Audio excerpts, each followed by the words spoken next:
네, 오늘 함께 은혜 받으실 하나님의 말씀은 이사야 1장 1절에서 20절까지의 말씀입니다. 구약 968쪽에 있는 이사야 1장 1절에서 20절까지의 말씀입니다. 지금 이 시간에는 16절에서 20절까지의 말씀까지 봉독해 올려드리겠습니다.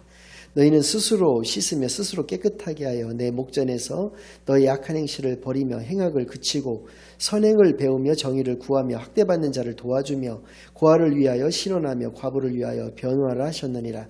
여호와께서 말씀하시되 오라 우리가 서로 변론하자. 너의 죄가 주홍 같을지라도 눈과 같이 희어질 것이요 진홍같이 붉을지라도 양털같이 희게 되리라. 너희가 즐겨 순종하면 땅이 아름다운 소산을 먹을 것이요 너희가 거절하여 배반하면 칼에 삼켜지리라. 여호와의 입의 말씀이니라. 아멘. 하나님 아버지 감사드립니다. 오늘도 귀한 주일로 교회로 예배로 인도하여 주신 은혜를 진정으로 감사드립니다. 지금 이 시간 저희들이 지난 한 주일간 알고도 모르고도 지었던 모든 죄악들 예수 그리스도의 십자가 아래 다 내려놓고 오직 저희들의 온 영과 진리를 다하여 하나님께만 드려지는 예배를 통하여 하나님께서만 영광 받으시는 귀한 은혜의 시간으로 이 시간을 인도하여 주시옵소서. 모든 것을 감사드리오며 예수 그리스도의 이름으로 기도드리옵나이다. 아멘. 네, 오늘은 여호와는 구원이시다. 이사야 그 첫 번째 시간으로 오늘 본문 말씀을 중심으로 하나님의 말씀을 증거하겠습니다. 구약 총 39권의 성경을 그 내용별로 또 형태별로 분류를 하자면 네 가지로 분류할 수가 있는데요. 모세 오경, 역사서, 시가서, 선지서가 각각 그것입니다.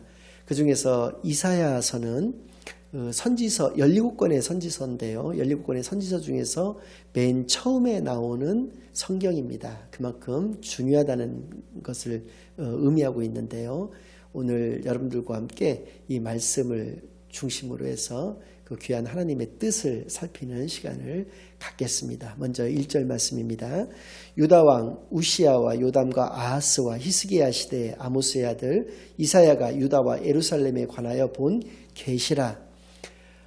먼저 첫 번째로 남유다 왕 우시야와 요담과 아하스와 히스기야 이 네 명의 왕의 시대에 활동했던 선지자라는 것입니다. 대략 한 60여 년 동안을 현역에서 활동했던 선지자였고요. 오늘 그 설교의 제목이었던 것과 같이 이 이사야라고 하는 이름이 가지고 있는 의미는 여호와는 구원이시다라고 하는 의미를 가지고 있습니다. 모든 선지서들은 다 선지자의 이름을 딴 것인데요. 그 이름이 가지고 있는 의미가 그 성경의 주제가 되는 경우가 대부분입니다. 이사야서도 마찬가지로 하나님의 구원에 관해서 우리에게 말씀하여 주십니다. 또 여기서 중요한 단어는 이사야가 유다와 예루살렘에 관하여 본 계시라 이렇게 말씀하고 계십니다. 계시라고 하는 말이 가지고 있는 의미는 이스라엘 백성들이나 이사야가 바라보았던 그 이스라엘의 모습을 이야기를 하는 것이 아니라요. 하나님의 관점에서 바라본 이스라엘의 모습을 나타내주고 있다는 것입니다. 이 하나님의 시각이라고 하는 것이 굉장히 중요한데요. 이것이 인간의 시각과 같으면 얼마나 좋겠습니까? 그러나 인간의 시각과 정반대일 수가 있다라고 하는 것이 오늘 본문 말씀 속에 나오고 있는데 하나님의 어떤 시각으로 이 총 66장으로 되어 있는 이 이사야서가 하나님의 관점에서 기록되어진 것이라는 것이고요. 그 중에서도 오늘 이 본문 말씀이 가장 또 대표적인 그런 말씀이 될 것이고 또 굉장히 중요한 말씀이 됩니다. 시간 관계상 다 읽지는 못하겠고요. 2절부터 10절까지의 말씀을 잠깐 구두로 그냥 요약을 해드린다면 하나님의 자녀로서 우리들을 양육하여 주시고 돌보아 주셨습니다. 그런데 우리는 하나님을 거역하였다는 것입니다. 거역이라고 하는 것은 반역을 의미하는 것이고요. 하나님을 배반하였다는 것을 의미하는데요. 그것을 소와 나귀하고 우리를 비교를 하고 있습니다. 소는 그 주인을 알아보고 나귀도 그 주인의 구유, 즉 먹이통을 그 주인이 주는 먹이통을 알아보고 그들이 자신을 돌본다, 그 주인들이 자신을 돌본다라고 하는 것을 소와 나귀와 같은 짐승들도 아는데 하나님의 자녀라고 하는 우리들이 하나님을 알지를 못하고 하나님의 뜻을 모르고 하나님을 거역하는 삶을 살고 있다고. 그래서 4절에서는 그 상태를 4가지로 설명을 하여 주고 계시는데요. 범죄한 나라, 허물진 백성, 또 행악의 종자, 또 부패한 자식, 이렇게 표현을 하고 있습니다. 이 상태로만 봐서, 이 표현으로만 봐서도 그들의 상태를 우리가 잘 알 수가 있는 것이고요. 5절에서부터 9절까지는 이런 형편무인지경의 그들의 상태에 대해서 잘 나타나 있습니다. 10절 말씀에서는 소돔의 관원, 고모라의 백성이라는 표현을 쓰고 계시는데요. 소돔의 관원은 지도자를 의미하는 것이고요. 고모라의 백성은 일반 백성을 의미합니다. 지도자에서부터 백성까지 모두가 다 부패하였고 또 그들이 영적으로 타락하였던 것을 이야기를 하고 있는 것이고요. 소돔과 고모라하고 그 현재의 남유다를 비교를 하고 있습니다. 소돔과 고모라는 아브라함 시대에 아브라함의 조카 롯이 살았던 도시입니다. 그 도시는 의인 10명이 없어서 실질적으로는 아마 한 명도, 롯을 포함해서 한 명도 없었을 것으로 보여집니다만은 의인 10명이 없어서 하나님으로부터 멸망을 당하게 된 도시를 의미하는데 그 도시들과 지금의 남유다가 같다라고 이렇게 말씀하여 주시는 것입니다. 여기까지는 우리가 쉽게 이해할 수가 있겠는데 11절에서부터 15절 말씀을 보면 의외의 말씀이 등장을 합니다. 반전이 있습니다. 남유다의 백성들이 착각하였을 것 같다는 생각이 듭니다. 왜냐하면 그들이 무수한 제물을 하나님께 올려드렸습니다. 그러니까 하나님께 제사를 드릴 때 빈손으로 그들이 나오지 아니하고 많은 제물을 하나님께 올려드렸다는 것입니다. 그리고 살찐 짐승의 기름과 같은 표현을 통해서 우리가 알 수 있는 것은 양뿐만 아니라 질적으로도 훌륭한 제물을 하나님께 올려드린 것을 알 수가 있습니다. 그런데도 불구하고 하나님께서는 12절 말씀을 보니까 그것을 가증히 여기셔서 받지 않으셨다고 하시는데 그 이유가 나와 있는데 내 앞에 보이러 왔기 때문이다 라고 말씀하고 계십니다. 즉 보이러 왔다라고 하는 말씀의 의미는 첫 번째는 형식적인 제물이었다라는 것이고요. 두 번째는 온전한 제물이 아니었다라고 하는 것입니다. 당시의 제물을 오늘날로 얘기한다면 헌금이 될 것입니다. 우리가 하나님 앞에 예배하러 나오면서 빈손으로 나오지 아니하고 우리가 많은 양의 헌금을 가지고 또 많은 양의 예물을 하나님께 올려드릴 수가 있지만 그것을 하나님께서 기뻐 받으시지 않을 수도 있다는 것입니다. 그것이 하나님 앞에 보이기 위함이라고 한다면 하나님께서는 그것을 가증히 여기신다라는 것을 우리가 알 수 있고요. 13절 말씀을 보니까 월삭과 또 안식일과 대회와 성회와 같은 오늘날로 얘기한다면 예배가 되는데요. 그러한 그 제사를 하나님께 올려드렸음에도 불구하고 상당히 많은 제사죠. 월삭과 같은 경우는 그 월의 첫날을 의미하는 건데요. 처음이 가지고 있는 의미가 두 가지가 있습니다. 매우 중요하다는 것이고요. 전부라고 하는 의미를 가지고 있습니다. 그러니까 우리가 매일의 삶의 모습 또 매달 또 매년에 하나님께 제사를 올려드렸다는 것이고요. 안식일은 오늘날의 주일을 의미하는데 주일 예배에 빠지지 않았고요. 대회와 성회 같은 경우는 각종 교회의 예배와 각종 교회의 모임을 이야기하는데 그것에도 빠짐이 없이 꼬박꼬박 잘 나와서 하나님께 그것을 그러한 모습들을 올려드렸다는 것인데 역시 하나님께서 이것을 가증히 여기시고 받지 않으셨다는 것입니다. 그 이유에 대해서도 13절에 나와 있는데요. 그것은 성애와 아울러 악을 행하는 것을 하나님께서 견디지 못하시기 때문에 그렇다는 것입니다. 성애와 더불어 예배와 더불어 악을 행하였다는 것입니다. 성경에서 말하는 대표적인 악의 모습 두 가지가 있는데요. 그것은 바로 인간의 교만과 우상 숭배의 모습입니다. 교만은 이스라엘 백성들은 선민사상, 선민의식을 가지고 있었습니다. 그것은 하나님이 자신들을 선택하여 주신 민족이다라고 하는 것이 바로 선민사상인데요. 그러한 선민사상이 부정적인 형태로 발전을 하게 되면 자신들이 어떠한 잘못을 저지르든 어떠한 짓을 하든 어떠한 죄악을 저지르든지 간에 하나님께서는 하나님이 선택한 민족이기 때문에 그들을 구원해 주실 수밖에 없을 것이다 라고 하는 데서 오는 그런 교만을 이야기하는 것이죠. 그로 말미암아서 우상 숭배의 죄까지도 하나님이 십계명을 통해서 1, 2, 3계명이 다 그것이지 않습니까? 그 우상을 숭배한다는 것을 그렇게 싫어하심에도 불구하고 그러한 악을 그들이 예배와 더불어서 제사를 올려드림과 더불어서 행하였다는 것입니다. 즉 하나님만을 섬긴 것이 아니라 바알신이라든지 아스타롯이라든지 뭐 밀곰이라든지 다곤이라든지 이러한 아세라라든지 이러한 이방신들도 겸하여 그들이 섬겼다라고 하는 것을 말씀하여 주고 계시는 것이고요. 오늘날의 우리의 모습도 우리가 되돌아볼 필요가 있는 것이 우리가 기독교인이다라고 말을 하면서 유교식의 어떤 제사를 드린다든지 또 유명한 어떤 무당이나 점쟁이를 찾아가서 점을 친다든지 또 종교 지도자라고 하는 사람들은 WCC와 같은 종교 혼합주의에 빠진다든지 하는 그러한 어떤 모습들, 이것이 바로 성회와 더불어 악을 행하는 모습들이 되는 것입니다. 하나님께서 이것을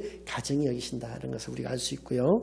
또 15절에 보니까 당시에는 우리 오늘날의 기도의 모습과는 조금 다른데요. 오늘날에는 우리가 두 손을 모으고 두 눈을 감고 고개를 숙이고 그런 겸손한 자세로서 하나님께 기도를 올려드리는데, 당시에는 예수님 시대의 그 바리새인들의 모습과 같이 시장과 같은 사람들이 많은 곳에서 손을 이렇게 펴서 하늘을 우러러서 큰 소리로 기도를 이렇게 하였던 것을 볼 수가 있는데, 그렇게 그들이 많은 기도를 할지라도 하나님께서 그것을 받지를 않으시겠다라고 하는 것입니다. 그 이유도 나와 있는데, 이는 너희의 손에 피가 가득하기 때문이라고 말씀하여 주고 계십니다.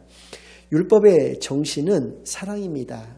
또 사랑이 하나님이십니다. 그래서 우리가 사랑 가운데에서 살기를 하나님은 원하시는데, 우리가 하나님을 섬긴다라고 하면서 또 하나님께 기도를 올려드린다라고 하면서 우리의 이익을 위해서 다른 사람을 희생하고 괴롭히고 또 심지어 살인까지 하는 그 손으로 하나님께 기도를 올려드리는 것, 하나님께서 가증히 여기셔서 그것을 받지 않으신다라고 하는 것을 분명하게 말씀하여 주신 것입니다. 그러니까 당시에 그 남유다의 백성들은 자신이 이렇게 많은 제물을 하나님께 올려드리고 많은 제사를 올려드리고 많은 기도를 하나님께 올려드렸기 때문에 그들은 그들 자신을 훌륭한 신앙인으로 여겼을 것입니다. 그러나 하나님께서는 그들의 그러한 모습들을 이러한 이유들로 인해서 가증하게 여기셨다는 것입니다. 그래서 하나님의 관점이 중요하다는 것이었는데요. 오늘 읽어드리는 이 본문 말씀 16절에서부터 20절까지의 말씀 속에는 우리가 신앙을 회복할 수 있는 7가지 방법에 대해서도 분명하게 말씀하여 주고 계시는데요. 다시 한번 읽겠습니다. 16절에서는 그 두 가지 방법이 나오고 있는데요. 너희는 스스로 씻으며 스스로 깨끗하게 하여 내 목전에서 너희 악한 행실을 버리며 행악을 그치고, 이게 씻다, 깨끗하게 한다, 악한 행실을 버린다, 또 행악을 그친다, 이렇게 표현들이 되어 있으니까 이게 반복법인 것처럼 보여질 수 있지만 이게 두 가지의 내용을 가지고 있습니다. 첫 번째는 우리가 몸을 씻게 되면 우리 몸에 있는 노폐물, 불순물, 때와 같은 것들이 이렇게 벗겨지는 것과 같이 우리가 그동안에 악한 행실을 했던 것을 버려야 된다는 것입니다. 우리가 스스로 씻음으로 말미암아서 악한 행실을 버리고, 또 그렇게 해서 깨끗하게 되어졌다라고 한다면 그 행악을 그쳐야 된다라고 하는 것이죠. 이것은 회개의 첫 번째, 두 번째 단계가 되는 것입니다. 회개라고 하는 것은 하나님과 나와의 그 관계 속에서, 그러니까 부모와 자식의 관계였었죠. 근데 내가 하나님을 배반해서 하나님의 곁을 떠나서 하나님을 버리고 떠나가는 것입니다. 그런데 내가 이게 하나님의 떠난 것이 이게 악이다, 죄악이다라는 것을 깨달아서 그 자리에서 멈춰 서서 되돌아서 하나님께 나아오는 것, 이것이 바로 회개라고 하는 말씀을 드렸었는데요. 이런 회개의 처음 두 단계, 그러니까 악한 그 행실을 버리고 또 행악을 그치고, 사실은 그 세상 같은 경우에는 이게 손을 씻는다는 표현을 쓰지 않습니까? 뭐 범죄를 저질렀던 사람들과 같은 경우에는 손을 씻는다라고 하는 표현을 쓰는데 세상에서는 이런 것까지만을 요구하고 있지만 하나님께서는 하나님의 자녀이기에 17절 말씀에 등장하는 다음에 5가지 방법까지도 우리에게 요구하고 계시는 것입니다. 그 첫 번째는 선행을 배우라 이렇게 말씀하고 계십니다. 하나님은 선이십니다. 그래서 복음 그러면은 영어로 good news라고 이야기를 하는 것이죠. 그러니까 하나님은 언제나 좋은 것입니다. 그래서 우리에게 선행을 배우라고 하는 것은 하나님을 아는 것, 또 하나님의 말씀을 아는 것을 알게 되어지는 것, 우리가 배우라는 것이죠. 하나님의 말씀을 배우고 하나님이 어떤 분이신가를 배우는 것을 의미하는 것이죠. 우리가 악행을 저지른다라고 하는 것은 내가 믿고 싶은 하나님을 믿게 되기 때문에 악행을 저지른다는 것이죠. 정확한 하나님을 모르기 때문에 우리가 악행을 저지르는 것이기 때문에 선행을 배우라고 말씀하여 주신 것입니다. 두 번째는요, 정의를 구하며라고 말씀하고 계십니다. 정의는 공정한 재판을 의미하는 것이고요. 구한다라고 하는 것은 가만히 앉아서 기다리고 있는 것을 의미하는 것이 아니라 내가 찾아 나서는 것을 의미하는 것입니다. 즉 찾아다니는 것을 의미하는 것인데요. 그것이 구하다는 의미입니다. 그러니까 정의를 구한다라고 하는 것은 공정한 재판을 찾아다닌다는 것입니다. 적극적으로 내가 공정한 재판을 하여야 한다라고 하는 것을 말씀하여 주고 계시는 것이고요. 세 번째는 학대받는 자를 도와주며라고 우리 한국어 성경에서 이렇게 번역이 되어 있습니다. 그런데 원문에서는 히브리어 원어에서는 이렇게 되어 있는 것이 아니라요. 같은 의미로 들리실 수도 있겠지만 학대하는 자를 바로잡는다 이렇게 되어 있습니다. 그런데 이것이 학대받는 자를 도와준다는 것과 학대하는 자를 바로잡는다고 하는 것은 전혀 다른 의미를 가지고 있습니다. 디트리 보네퍼라고 하는 독일의 목사님께서 이제 하신 예화인데요. 그분은 이제 참고적으로 말씀을 드린다면, 일명 발키리 작전이라고 그래서 히틀러를 암살하려고 하는 그러한 작전이 있었습니다. 거기에 주도적으로 활동을 하셔서 1944년에 그것이 발각이 돼서 교도소 생활을 하다가 1945년도에 그 종전을 몇 개월 앞두고 처형당하신 그런 목사님이신데 그분이 하신 말씀이 어떤 것이냐면 사람들을 무차별적으로 이렇게 살인을 하고 있는 그 미치광이를 목사 입장에서 어떻게 해야 되는 것인가라고 하는 물음을 우리에게 던져주셨습니다. 그래서 예를 들으신 것이 어떤 것이냐면 어떤 미치광이 운전자가 운전을 이렇게 해가면서 인도로 돌진해서 막 사람들을 이렇게 죽이고 다닙니다. 무차별적으로 죽이고 다닐 때 목사는 그 죽은 사람들의 장례를 치러주고 그 남은 유족들을 위로하여 주는 역할을 담당하는 것이 맞느냐, 아니면 적극적으로 그 차에 뛰어 올라가서 그 미치광이 운전자를 제압해서 더 이상의 살인이 일어나지 않도록 하는 것이 옳은 것이냐라고 하는 질문을 우리에게 던져주셨다는 것입니다. 이것이 전자와 같은 경우는 학대받는 자를 도와주는 개념이 되는 것이고요. 후자의 개념이 학대하는 자를 바로잡는 개념이 되는 것입니다. 물론 이 방법론적인 관점에서는 문제가 좀 있을 수는 있지만 이 성경 말씀의 원어적인 말씀을 해석하는 부분에 있어서는 디트리 본 회퍼 목사님의 이 그 문제 제기는 옳은 문제 제기라는 생각을 해봅니다. 네 번째는요, 고아를 위하여 신원한다라고 되어 있습니다. 신원한다는 말은 쉐파드라고 해가지고 이건 재판한다라고 하는 의미를 가지고 있는데요. 당시의 재판관을 오늘날의 재판관으로 같이 여기서는 안 될 것입니다. 왜냐하면 당시의 재판관들은 사사시대와 같은 경우는 사사들이, 왕정시대와 같은 경우는 왕이 담당을 한 것입니다. 즉 재판관은 단순히 재판만 했던 위치, 그러니까 사법의 어떤 위치에서만 있었던 것이 아니라 사법과 입법과 행정의 그 위치를 장악하고 있었던 사람을 의미하는 것이거든요. 그러니까 신원한다라고 하는 것, 재판한다라고 하는 의미는 통치한다라고 하는 의미를 가지고 있는 것이고요. 그래서 이 고아를 위하여 다스린다, 고아를 위하여 그들을 돌보아 준다라고 하는 의미를 가지고 있는 것입니다. 고아들을 돌보라는 것이죠. 그리고 마지막으로 5번째는 과부를 위하여 변호하라. 변호한다는 것은 도와준다는 것을 의미하는데요. 과부를 위하여 도와주라 이렇게 말씀하셨다는 것입니다.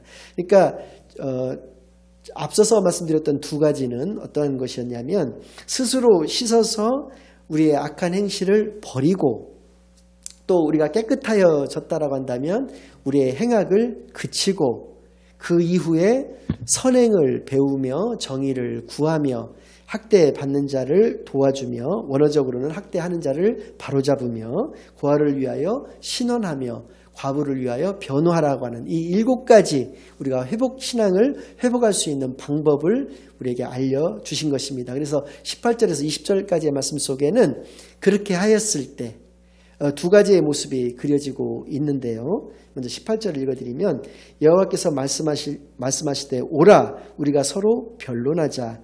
너희의 죄가 주홍 같을지라도 눈과 같이 희어질 것이요 진홍같이 붉을지라도 양털같이 희게 되리라. 우리가 죄악 가운데서 살았지만 그것을 다 하나님께서 덮어주신다라고 하는 것인데요. 어떠했을 때 그것은 바로 하나님께 이제 오라고 이렇게 말씀하고 계시는 것인데 회개하면이라고 바꿔서 얘기할 수가 있습니다. 하나님께 회개하였을 때 우리의 죄를 눈과 같이 희게 양털과 같이 희게 하여 주신다 이렇게 말씀하여 주셨습니다.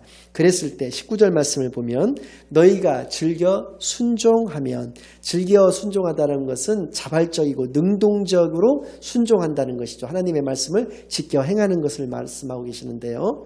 그리고 20절 말씀에는 너희가 거절하여 배반하면 그러니까 회개를 거절하고 또 이렇게 하나님께서 신앙의 회복의 방법에 대해서 말씀해 주셨는데 이것들을 거절하고 배반하면 그러니까 하나님을 떠나서 영원히 이제 돌아오지 않는 것을 의미하는 것이죠. 이렇게 되면 이 두 가지 모습 다 하나님 앞에서 심판을 받게 되는 것입니다. 그런데 즐겨 하나님께 회개하고 즐겨 순종하는 자에게는 땅의 아름다운 소산을 먹는 심판이 있게 됩니다. 즉 이 말을 바꿔서 얘기한다면 여기서 땅은 약속의 땅을 말씀하여 주시는 것이죠. 우리에게 주신 3가지 땅이 있습니다. 첫 번째는 아담과 하와의 에덴 동산이 있었습니다. 또 두 번째는 가나안 땅이 있었고요. 세 번째는 우리가 죽어서 가는 천국이 있습니다. 이것이 하나님이 약속해 주신 땅들인데요. 이 3가지의 공통점이 무엇입니까? 행복한 삶을 영위할 수 있다는 것입니다. 우리가 살 수 있는 가장 최적의 조건과 환경을 만들어서 주신 것입니다. 가나안 땅도 우리가 젖과 꿀이 흐르는 땅이라고 표현하지 않습니까? 그런 것처럼 하나님께서 약속하여 주신 땅에서 나는 소산은 아름다운 소산이라고 하는 것이죠. 그러니까 우리를 회복시켜 주시는 심판을 하여 주신다라는 것이죠. 땅의 아름다운 소산을 먹는다라고 하는 것은 그런 의미를 가지고 있는 것이고요. 또 칼에 우리가 삼켜진다, 불순종한다라고 하는 것이죠. 배반한다는 것은 불순종한다는 것인데 불순종하는 자에게 임하는 심판은 칼에 삼켜진다는 것입니다. 이미 BC 722년에 북이스라엘은 아수르의 칼날에 의해서 멸망을 당했습니다. 아직까지도 남유다는 멸망당하지 않았습니다. 그런데 이게 BC 701년 정도에 나와 있는 말씀인데요. 이로부터 한 120년 정도가 흐른 BC 586년에 이러한 이사야 선지자들의 이러한 회개의 촉구 또 신앙 회복의 방법 등을 알려주셨음에도 불구하고 이 말씀에 순종하지 않았던 그 백성들은 BC 586년에 바벨론에 의해서 멸망을 당하게 되는데요.